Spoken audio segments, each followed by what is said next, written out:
गेल्या 2-3 दिवसापासून मेधा कुलकर्णी यांचा व्हिडिओ सोशल मीडियावर व्हायरल होत आहे, कारण की त्यांनी मध्ये जाऊन दांडिया नाईट जी आहे ती थांबवली. तर नेमकं काय झालं होतं तिथं आपण जाणून घेऊया आता मेधाताईकडून. काय झालं होतं? कोथरूड भागातील जीत ग्राउंड या ठिकाणी अतिशय मोठ्या आवाजामध्ये धांगडधिंगा आणि डीजेच्या भिंती उभ्या करून मोठ्या प्रमाणात गाण्यांवर धांगडधिंगा चालू होता आणि लोकांना त्याचा खूप त्रास होत होता. तुम्ही बघू शकाल की खूप वेगवेगळे मेसेजेस हे येत होते. हे त्यांनी सगळे व्हिडिओज मला पाठवले, जे मी नंतर पोलिसांना पाठवले. हा सुद्धा एक मेसेज आहे. याच्यामध्ये स्पष्टपणे लिहिलंय की मला लिव्हर कॅन्सर आहे आणि नुकतंच ऑपरेशन झालं आहे. आवाज थांबवल्यानंतर त्यांनी मला मेसेज करून धन्यवाद पण दिलेले आहेत की ताई मी बरा झाल्यावर तुम्हाला भेटतो. अशा प्रकारचे वयस्कर नागरिक आहेत की ज्यांना आता तुम्ही बघू शकाल की इथे ह्या आजी ज्या आहेत या किती वयस्कर आहेत आणि त्या पूर्ण वाकल्या आहेत, त्या बसू पण शकत नाहीयेत. आपल्या परिसरामध्ये इतके ज्येष्ठ नागरिक राहतात, लहान मुलं आहेत, गर्भवती स्त्रिया आहेत. नुकतंच गणेशोत्सवामध्ये सुद्धा मोठ्या आवाजात अशी सिस्टीम लावली होती, तर त्या मंडळाचा कार्यकर्ताच बहिरा झाला, तरुणपणी बहिरेपण आलं. इतकं सगळं आपण ऐकतोय तरी सुद्धा एक प्रकारे तरुणाईला भडकवण्याचं काम हे चालू आहे आणि हे थांबलं गेलं पाहिजे नागरिकांच्या सोयीसाठी, नागरिकांच्या हिताच्यासाठी आणि एकंदरीतच धर्माच्या पण संरक्षणासाठी. धार्मिक कार्यक्रम हे धार्मिक पद्धतीनेच झाले पाहिजेत. अश्लीलतेला फाटा देऊन हे कार्यक्रम झाले पाहिजेत. मोठ्या आवाजाला सुद्धा अजिबात मान्यता ही कोर्टाने सुद्धा दिलेली नाहीये. त्यामुळे कोर्टाच्या नियमांचं पालन करून झाले पाहिजेत. या दृष्टिकोनातून आम्ही आग्रही आहोत. तसं होताना दिसलं नाही. मी वारंवार पोलिसांना सांगितलं, पोलिसांनी त्याची दखल घेतली नाही आणि मग मला तिथे जावं लागलं. तेही मी पोलिसांना इन्फॉर्म करून गेले होते आणि कोणीच काही केलं नाही. त्यामुळे मला कार्यक्रम बंद करावा लागला.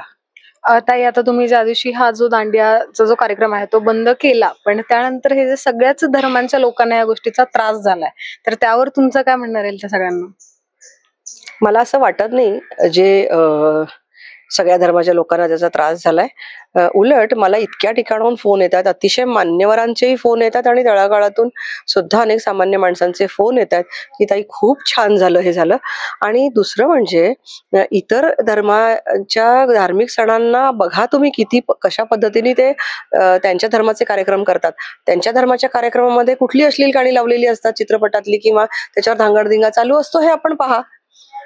माझ्याच धर्माला गालबोट लावण्याचं हे कारस्थान कोणाचं आहे हा मला प्रश्न विचारायचा आहे. आमच्या तरुणांमध्ये एवढ्या मोठ्या प्रमाणात एनर्जी आहे, अतिशय चांगल्या पद्धतीने काम करण्याची कपॅसिटी, देशाला, स्वतःला, कुटुंबाला, समाजाला काम करण्याची त्यांच्यामध्ये कपॅसिटी असताना सुद्धा ती कपॅसिटी कोण वाया घालवतंय, काही वाया घालवली जाते ह्याचा विचार करण्याची आवश्यकता आहे. माझा धर्म हा अतिशय चांगल्या पद्धतीने आम्ही त्याचा अवलंब करू शकतो आणि मी अत्यंत धार्मिक अशी व्यक्ती आहे. परंतु मला हे माहित आहे की हे कोणाचं तरी असं कारस्थान चाललेलं आहे की आपल्या तरुणाईला नासवण्याचं काम हे चालू आहे आणि हे आम्ही होऊ देणार नाही. आपल्या तरुणांची क्रयशक्ती, जसं छत्रपती शिवाजी महाराजांनी सगळ्या मावळ्यांना एकत्र केलं आणि देश उद्धारासाठी काम केलं, तसा माझ्या महाराष्ट्रामध्ये कपॅसिटी आहे.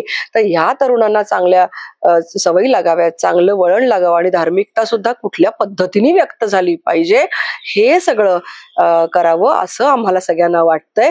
आणि ह्याच्यामध्ये जे कोणी त्रास देणारे आहेत, ह्याच्यामध्ये तरुणांना जे भडकवणारे आहेत, ते कारस्थान आम्ही वेळीच थोपवणार आहोत आणि याच्यासाठी आम्ही मोठ्या प्रमाणात जन आंदोलन तयार करणार आहोत आणि याच्यातून आपले तरुण पण वाचतील. त्याच्यामुळे अशा वाईट सवयीतून, अर्थात याच्यामध्ये तुम्ही पाहिलं असेल तर अनेक दारू पेलेली मुलं आली होती, अनेक ड्रग्सचे व्यवहार त्या ठिकाणी चालतात, अनेक असे लव जिहादी लोक येतात की ते त्या ठिकाणी वेळप्रसंगी टिळाही लावून येतात. तुम्ही गुजरातमध्ये जर बघत असाल तर गुजरातमध्ये आता गरब्यामध्ये आपल्या घरातल्या मुलींना पाठवायला सुद्धा लोक घाबरायला लागलेत. ते म्हणतात जो करना है अंदर हॉल में कर लो.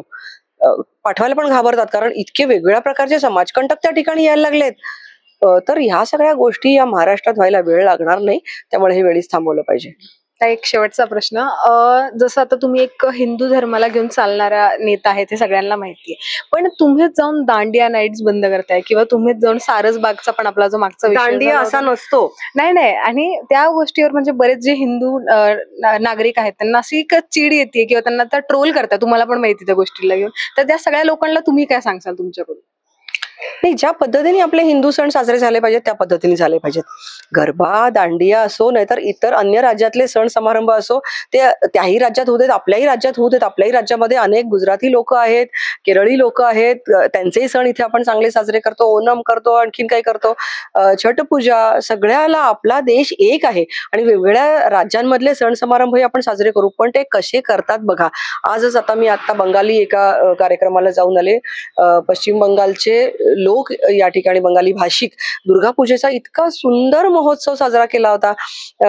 कलकत्त्यामध्ये काही राहणारे पूर्वीचे आता जे पुण्यात राहतात, आणि इतक्या सुंदर पद्धतीने बंगाली गाणी लागली होती, बंगाली पुस्तकांची तिथे रेलचेल होती, दुर्गापूजेचं अतिशय सुंदर अशी सजावट केलेली होती. त्या ठिकाणी सुंदर वातावरणात सगळे एकमेकांना भेटत होते. असा असतो धार्मिक सण.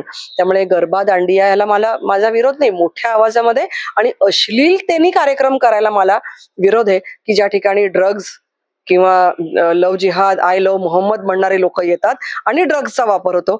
या गोष्टींना माझा नक्कीच विरोध आहे. मोठ्या आवाजातल्या अशा कार्यक्रमांमध्ये आजूबाजूच्या परिसरामध्ये अतिशय त्याचा त्रास होतो. त्यामुळे अशा कार्यक्रम जिथे असतील त्याला आम्ही आणून पाडू.